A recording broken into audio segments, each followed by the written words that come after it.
show you are watching is real. These people are not actors. For the next half hour, you will follow a potential Army recruit with a backstage pass, learning about Army life, careers, and themselves. At the end, they'll make a life-changing decision: join the Army or remain a civilian. This recruit's journey starts now.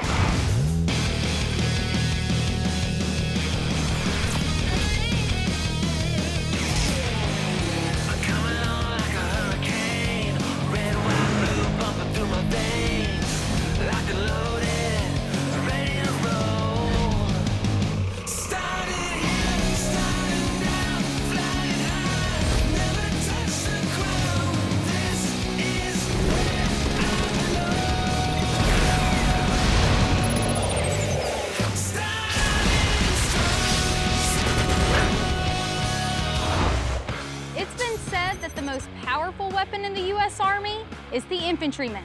He's the backbone of the Army, ready to defend our country during peacetime and defeat the enemy in wartime. An infantry soldier has to perform under the harshest conditions and never give up. He's also a skilled professional, trained to use state-of-the-art weaponry and gear to get the job done. If you can meet the demands of the infantry, you can succeed at anything the civilian world has to throw at you.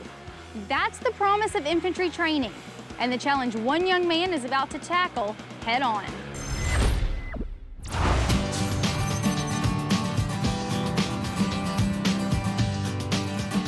My name is Jeremy Navarette. I'm from Rancho Cucamonga, California. I'm 22 years old.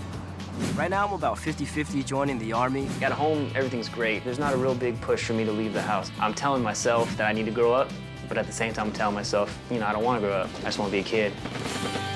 I have a long history of my family being in the Army. I think we're just gonna head around this corner. Okay. My name is John Navarette. I'm an Army sergeant. I'm the brother of Jeremy Navarette. So you served how many years? I've done 7, man. I'm gonna do the 20 or 25 and retire. My grandpa and uncle also served in the military, and I would like to follow in their footsteps. It's done a lot for you, man. You grew up a lot. Well, I was a punk. Yeah, you were a big punk. My brother doesn't have to join the Army. He's got many options. This will be one of the easiest things you'll ever have to accomplish in the Army. He's got the ability to do whatever he wants, but this is something that he's decided to look into, and I'm gonna help him the best I can. Race you to the bottom. I'll race you. Hey, Jeremy. I'm Staff Sergeant Kristen King. I hear you're interested in joining the United States Army. Yes, I'm very interested. Well, you're gonna get the opportunity of a lifetime to train with Army infantry. You're gonna train with them for a few days, and at the end of that time period, you have to make a decision. You can remain a civilian, or you can join the Army. Are you ready to do this? Let's do it. I'm a little nervous. I don't know what to expect, but I'm a little excited as well, so we'll see what happens.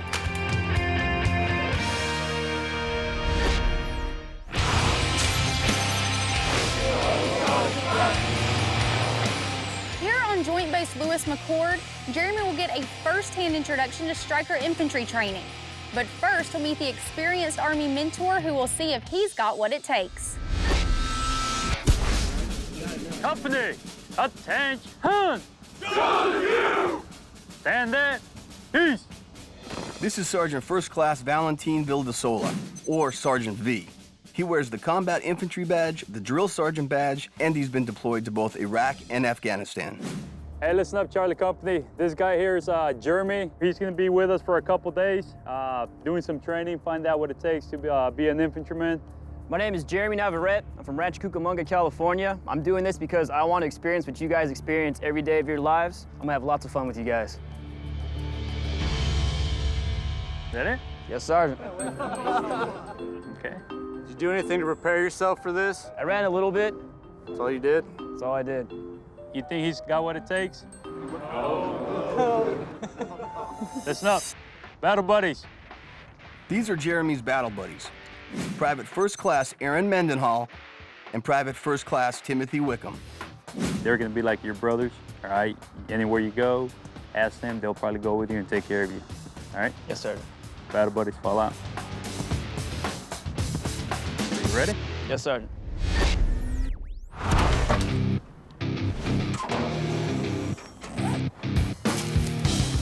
Jeremy's training starts with an introduction to what makes the Stryker infantry special, the armored fighting machine called the Stryker ICV.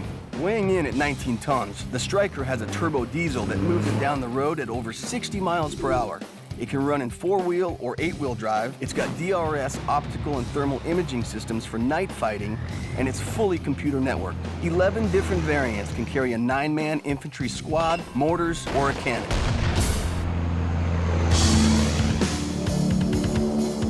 The next step in Jeremy's training is qualification with the infantryman's basic weapon, the M4 carbine. I'm pretty excited to use the M4. I've always wanted to fire a military-grade weapon. Get behind the weapon. Make sure it's stable. When you squeeze the trigger, don't jerk it back. The M4 carbine is the infantryman's standard issue weapon. Compact and maneuverable, it allows a soldier in close quarters to engage targets with accurate, lethal fire. I'm gonna give you 40 rounds. The Army standard on qualification table is you must score 23 out of 40 hits. That is the bare minimum. So what are you gonna be going for? 40. You sure? I'm gonna try, Sergeant. You guys got any tips for me? Take your time, control your breathing. Just pull the trigger smoothly, don't jerk it. So right now, can you see your target? Now my helmet's in my way, Sergeant. Okay, then move it up. Get your magazine. You identify your target? 9. Don't let me down. Go ahead whenever you're ready.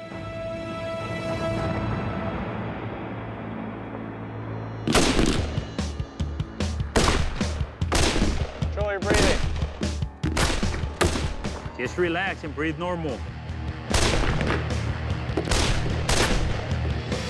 You're still firing while you're breathing. Don't do that.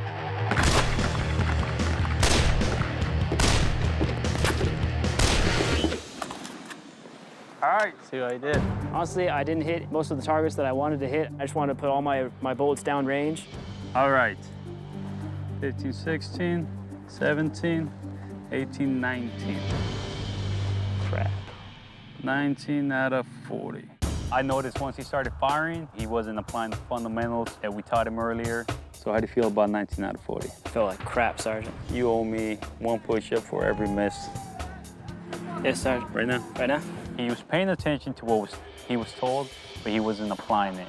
So I did a little corrective training, little push-ups, got him right in the mindset where I want him to be. All right, just hold up what you got right there. Look at me. Get back up. The military has standards, okay? If you fail to meet the standard, there's gonna be repercussions to be made. You got it? Yes, sir. Where are you gonna shoot this time? Am I trying to get? No, don't try. Trying is not accomplishing. Yes, Sergeant. Go ahead. Go all the way down. Why are you quitting? 20, 21. My point of view doing the push-ups is I wanted to make sure that your head was in the game, all right? This is serious business, okay? It's not a hobby. It's not something that we do for fun. It's a profession. This is what we do as infantrymen, okay? We close with and destroy the enemy. We take care of business. And we can't take care of business if our head is somewhere else, not focusing on the task at hand, okay? Yes, Sergeant. Remember the fundamentals, don't rush it.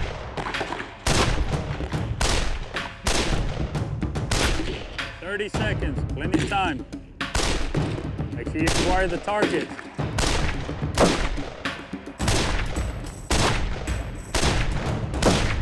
All right, let's go find out, see how you did. This time I actually slowed my shots down, followed their protocol, did all they wanted me to do. 19, 20, 21, 22, 23, 24, 25, 26, 27, 28. 28 out of 40.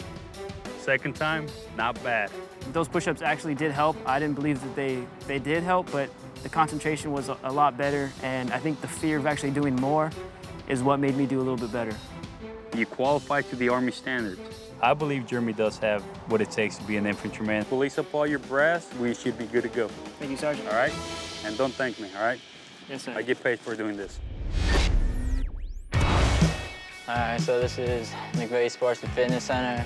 It's a good place to, come after work, relieve some stress, go swimming or do whatever you feel like doing.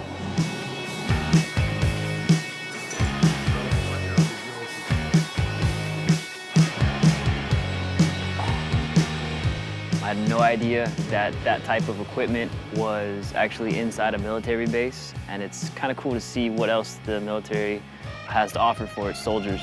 So how are you feeling after today? Feeling pretty good, man. If you keep on the right path you are, You'll be catching up to everyone in no time, man. This is something you want to do. Just keep in with the PT, you'll be fine. Did you miss home life a lot? I did. I took it for granted. I hear that. You know, I don't have any problems at home. Mom and dad are great.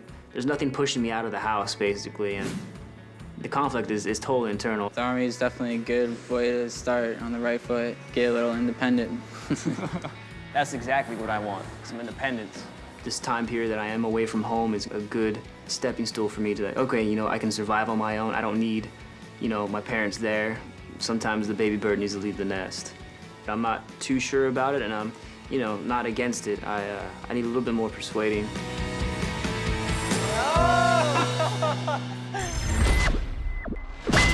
Welcome to Lashai Town. At more than a half a mile long, this multi-million-dollar simulated city is the largest of its kind in the Army. Here, troops can engage in realistic urban combat training, monitored by trainers through video cameras. Jeremy's training continues with key tactical skills he will put into action later in a night combat exercise. Check it out. Today we're going to teach you how to knock out a bunker, enter and clear a trench, and then enter and clear in the building. So we're going to take it real slow, baby steps. The training that we've been doing is exactly what I was hoping to get out of this experience. The guy prepping the grenade, he's going to cook it off. Pull the pin, pops it, 1,000, 2,000, throws a grenade. This is the tactical knowledge that I've always wanted to have. Never take on a bunker head on. Why not? You're in the kill zone, Sergeant. It's giving me a big backstage pass to kind of see what the life of an infantryman is. I got to check right now if he's clear, okay? All right, ready? Yep. Me and Jeremy, we're checking to make sure he doesn't have any grenades under him, so as we walk through, he doesn't blow us up. Right now, what you're doing is searching for any kind of intelligence items. Jeremy, name out some of the things that you might hand over to your team leader that you might find on this guy. Any type of intelligence, name cards, maps with graphics on it, personal notebook with longitude, latitudes on it. If you think it's of importance, bring it up to your team leaders. Do you mind if I do that real quick? Yeah, go ahead. Finding one piece of intelligence on an insurgent can mean the difference between ending the insurgency in that location or possibly even ending the war. First, you guys in the trench want to secure a foothold. Take it real slow. Some of you guys want to be Rambo. Don't go looking for the Grim Reaper. Number one man is always going to pull security on that door. These exercises have definitely showed me that there is a brain to the whole infantry side of the military. It's not all brawn. They don't go out and shoot things and just blow things up. They actually have protocols that they have to follow, and those protocols, they follow them to the T. Everybody clear on what's going to happen? Okay, start loading up. We're about to do a night mission. We're going to throw all of what I learned together. Just listen to your team leader, and he'll lead you the way, man. Jeremy got taught a lot today, but for the most part, he's been taking notes down, and he's been studying, so he should be a good part of the team. In a mock operation, Jeremy must follow his team into Lashai Town, where insurgent activity has been reported. He'll have to utilize everything he's learned so far in order to complete the mission. Jeremy's mission for tonight is going to be gathering intelligence. He's going to be searching an insurgent without knowing that there's something planted on him. The goal is to see if Jeremy actually picks up on the intelligence that's going to be hidden within this insurgents. The insurgents in question are played by fellow infantrymen to provide the realism needed for superior training.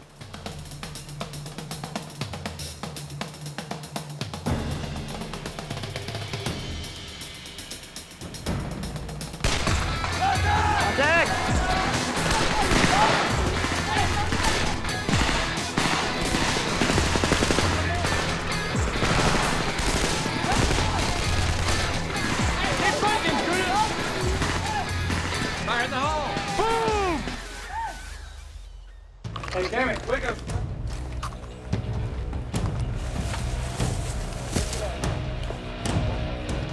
Faster, let's go. Jeremy searches the enemy soldiers for intel, but finds nothing. Don't forget your rifle.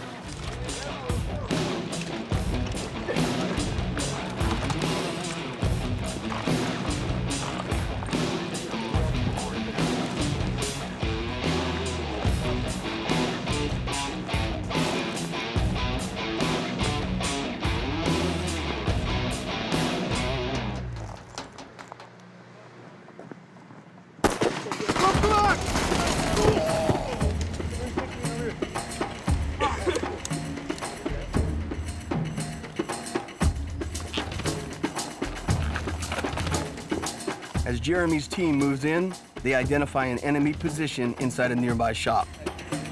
Contact! Jeremy's team leader calls upon the striker to lay down suppressing fire. This is 33 Victor, send it. Irene, let's go, Irene. Roger, moving.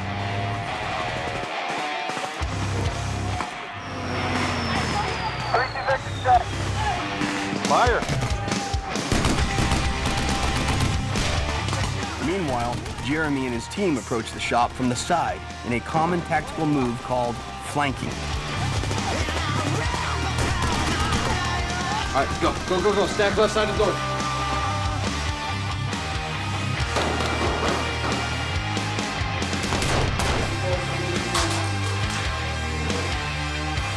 Good.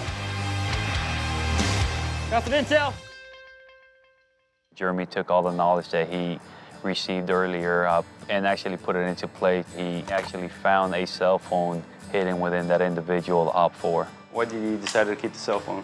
There might be numbers on other organizations that may be linked with terrorism. There you go. When Sergeant V told me, good job about picking that cell phone, that is intel, I felt pretty good about myself. I'm glad that I did what he told me to do. Bravo, load up, let's go. As of right now, if we did these type of drills every day, I would definitely be wanting to join the military a lot more. The major reservation is definitely the commitment part. It's a big decision, and I'm giving up, some part of my life to do this if I join. And that's kind of what's holding me back at the moment.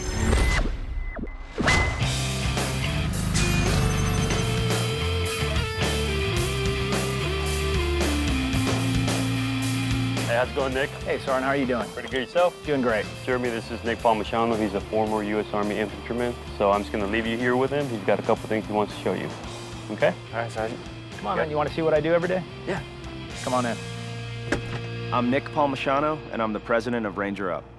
Ranger Up is a military-themed clothing company inspired by Nick's Army service. Yeah, I think that's definitely my favorite right there, man. A West Point graduate and captain in the Rangers, Nick turned his back on a high-profile job in finance to build and operate Ranger Up. Leaving the corporate world was actually a pretty scary decision. There's no way on earth that I would have ever had the guts to make that decision if I hadn't served in the United States Army. Yeah, that looks really good. I could go on for hours about the skills that the Army has taught me that have allowed me to be successful in the civilian world. The confidence, the discipline, the ability to accomplish things. Today, the company Nick started is a booming success that sponsors MMA fighters like Army veteran Tim Kennedy. The sport that we support more than any other is mixed martial arts. We currently sponsor 105 military MMA fighters, and I'd like to show you something else if that's cool with you. Yeah, okay. All right, come on. To stay in shape, Nick works out the infantry way. So today I'm going to teach you the very basics of modern Army combatives. Take this arm and pull it right down to your chest.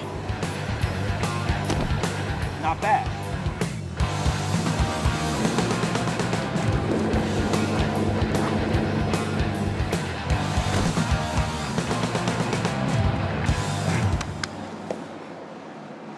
Good, man. So if I were to join the Army, I do hope that I can get the same values and skill set and experience that, Nick has and apply it to my life as well. So Nick, do you think that there's anything else that, any other advice you have for me? Yeah, I think, I'm guessing that right now there are a lot of people that are telling you to do one thing, and there are a lot of other people that are telling you to do something else. We are an all-volunteer Army, and every person that serves and puts their life on the line has made the decision that they are going to do something that's bigger than themselves. But you really need to look deep inside and make sure that's what you want. Because it won't be easy. There'll be a lot of bad days. There'll be a lot of great days. But once you decide to do it, you have to be all in. Because if you do anything but that, you are doing both yourself and the men and women around you a gross disservice. Thanks, man. Appreciate that. I think Jeremy's like a lot of kids out there. He's got a lot of options, in front of him. The world is his oyster right now. Looks like you worked up a little sweat there, didn't you? Yes, I did, Sergeant. Hi, Nick. Hey, Sergeant. Thank you for showing them what you do for a living and how you turn your military skills into a civilian career. My pleasure. All right, brother. I hope you make the right decision for you. Thanks, Nick. Appreciate it, man. Take care. Right now, I have a big decision to make. The biggest thing holding me back from joining the military right now is my comfort lifestyle at home. I don't have to sleep on the ground. I can wake up when I want to wake up. I don't have to be told what to do. That's going to be hard kind of leaving behind. Follow your heart and think with your mind, okay? And whatever's best for you, it's going to be best for the Army, okay? All right, Sergeant.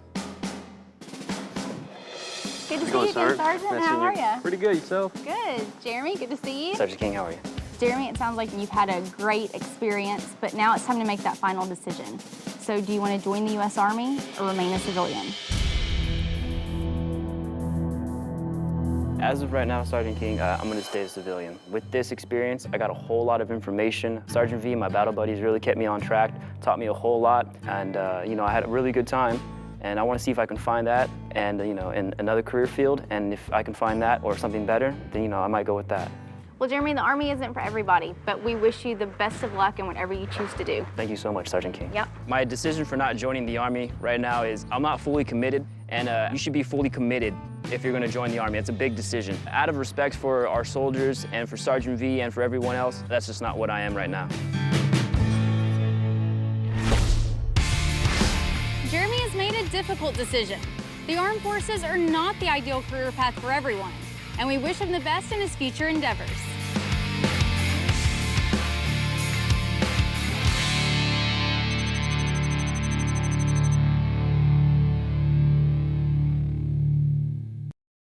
Next time on Starting Strong. I'm here on Fort Bragg, North Carolina, where you'll find a unique breed of soldier, the Civil Affairs Specialists, or 38 Bravo.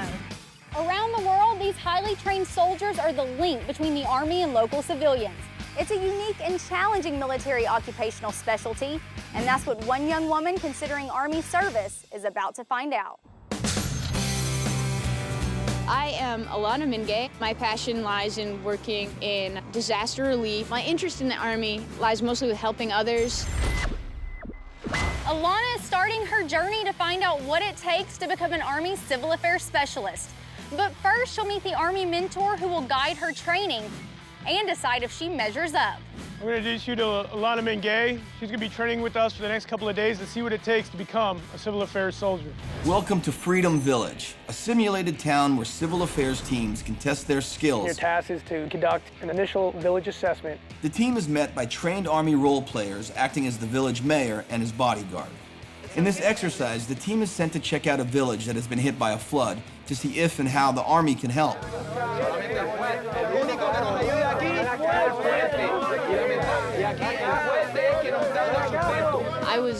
I was nervous. I'm trying to think, what would I do as a Peace Corps volunteer? What would I do as a military personnel? Por favor, tiene esposas, tiene niños. Sí, tenemos mujeres. Traigan ellos primeros para ver el médico. Okay. ¿Está bien? Bueno. Right now we're at the Advanced Air Assault Obstacle